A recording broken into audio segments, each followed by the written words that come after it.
Southwest Florida's #1 primetime newscast. Fox 4 News at 10.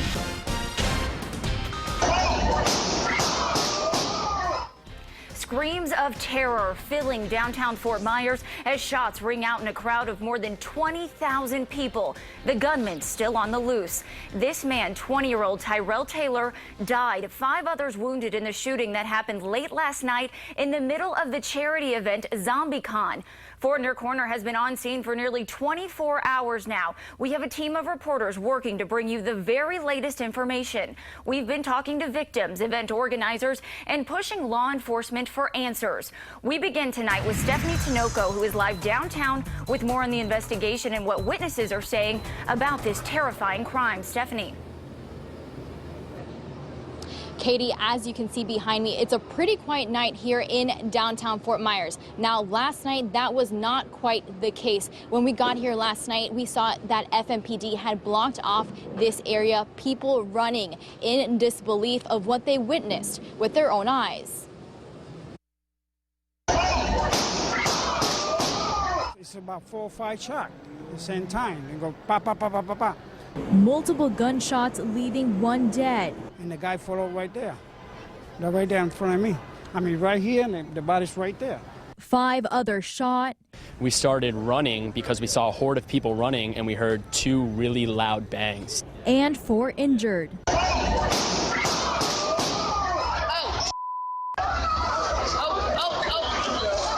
I was nervous when I saw people running because I didn't know what was coming behind that. Police responded to multiple shots at the Fort Myers ZombiCon, completely evacuating downtown Fort Myers, where more than 20,000 adults and children were roaming the streets. With that many people, there was people taking cover. Officers were running towards the shots, and that's when we located victims. Leaving people who call Fort Myers home feeling unsafe. Do you feel safe living in Fort Myers? Honestly, it's on the fence. Kind of disappointing because I have family here and stuff, and it's just, I don't know, just too close. And wanting something to change before they ever go back. I definitely wouldn't bring myself here next year because I don't feel safe. If guns are being pulled, then, not only is my life on the line, but so are people around me. Stephanie Tinoco.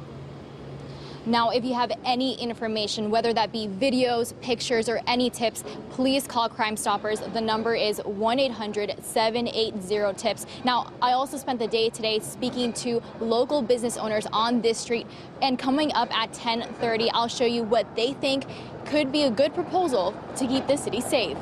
Live in downtown Fort Myers, Stephanie Tinoco, Fox 4, in your corner. Thank you, Stephanie. Fort Myers police releasing a statement this afternoon saying they won't be giving any updates until tomorrow, but a spokesman assures that they are working tirelessly to investigate this incident and gather as many facts as possible. Again, if you have any information about last night's shooting, call Fort Myers Police or Crime Stoppers. There were 20,000 people. I was picked for some reason. Probably just wrong place, wrong time. A story of survival. We continue tonight's team coverage with Fort in your Corner's Adam Pinsker, who sat down with a Florida Gulf Coast University student who was one of the 6 shot last night. He's live at Lee Memorial Hospital, where the young man was rushed after being struck by a bullet. Adam. Katie, the irony here is that Kyle Roberts is a criminal justice major at Florida Gulf Coast University. He wants to be a federal agent when he graduates. Last night, he found himself dodging bullets. He was stuck in the crossfire during that shooting at ZombiCon. And I want to warn you, the video you're about to see is graphic. Like any college kid, Florida Gulf Coast junior Kyle Roberts was enjoying his Saturday night in downtown Fort Myers. He and his twin sister were among the thousands attending ZombiCon when Roberts was caught up in a hail of bullets. All of a sudden, I heard like some commotion, and I looked down at my hand, and there's a giant hole in it, basically. The rest was a blur. Before he knew what hit him, Roberts was on his way to Lee Memorial Hospital, suffering a gunshot wound to the hand. I can't remember feeling the pain, honestly, no. I didn't really feel the pain. And he couldn't remember much of what happened after he was shot, except doctors said he was lucky. Apparently, when I was in the EMS, the doctor let me know that the gentleman who got shot next to me is the guy who ended up dying. That young man is 20-year-old Terrell Taylor, who played football for Okeechobee High School and at ASA College in Miami. Roberts left the hospital Sunday. The bullet that struck him is still in his arm, but it hasn't deflected his perspective on life. Me standing feet away got only shot in the hand, and he's being buried probably. Now, Kyle says he does plan on going back to class tomorrow despite his injury.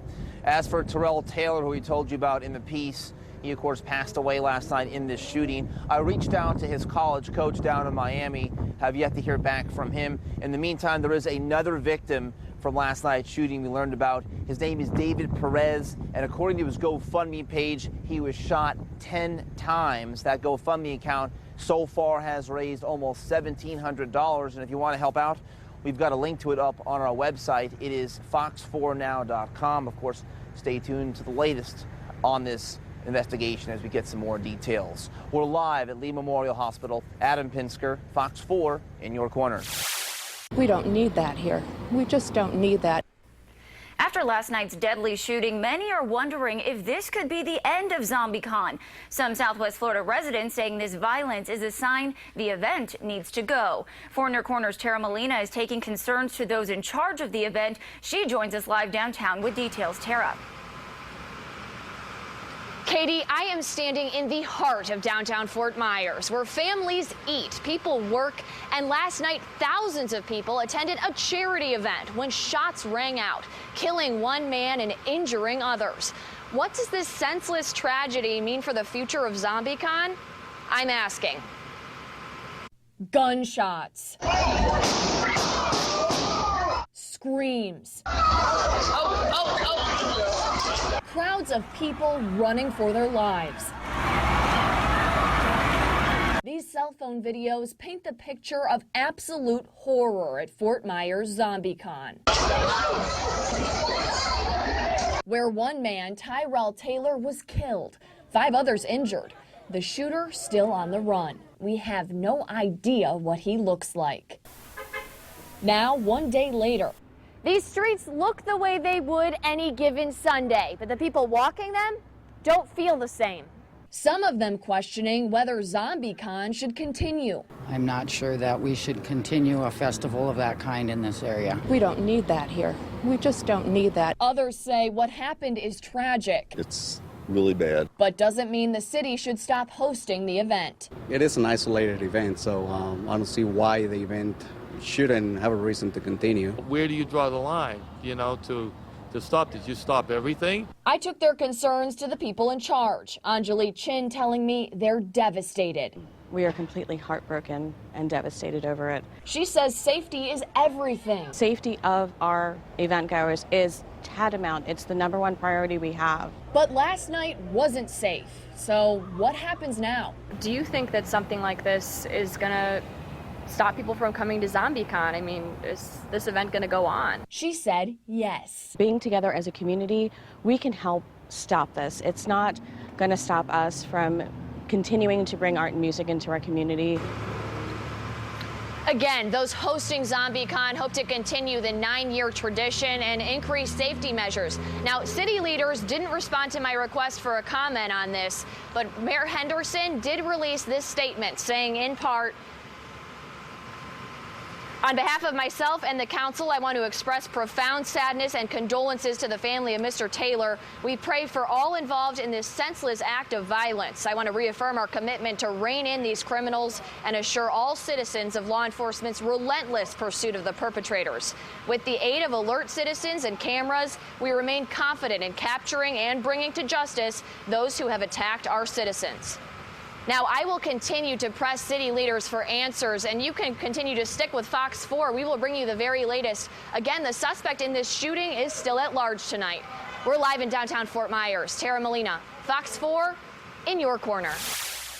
Thank you, Tara. And 4 in Your Corner is speaking to downtown business owners about their safety. We'll have another live report for you coming up at 10:30. In the meantime, we will continue to follow this developing story both on air and online at fox4now.com. Still to come on Fox 4 News at 10, the saga continues. The latest on the feud between Donald Trump and Jeb Bush. Babies behaving badly? What a 6 and 11-year-old were accused of pointing at an adult. Plus, we have the very latest on the investigation of baby Chance when we come back.